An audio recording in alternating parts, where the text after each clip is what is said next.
Илгери мен портер менен такси кылгам. 2006-2007 жылдары такси кылгам. Келген клиентти баалашпай алып кетчүмүн да. Содалашпай алып кеткен. Башкалар 1000 сом деген жерге мага 500 сом берсе да кетип берет элем. Анча-мынчасы акчасы бербей, акчам жетпей калды, 200 сом берсе да апарып таштай берет элем да. Ошентип 1-2 ай иштедим да. Анан 2 айдан ишим өлө жакшы болуп баштады. Күндө звонок келет. Иним, кандайсың? Карабалтага таштап кой дейт. Карабалтага содалашпайлы барып келем. Барып келсем, жанагы жерде 1000 сомго барып келе турган жерге мага 1,5 сом берип койду. О, мурда бекер апаргандар уже чыга баштады да, кырынч. Мындай карап көрсөмчү.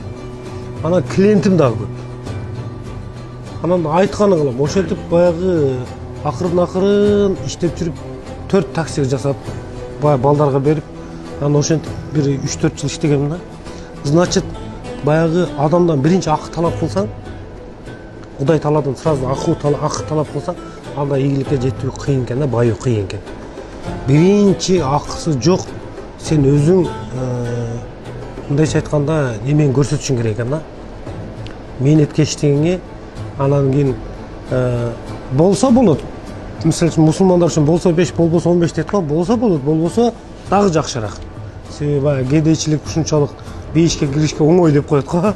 Ошол сыяктуу эле болсо 5, болбосо 15 дегендей.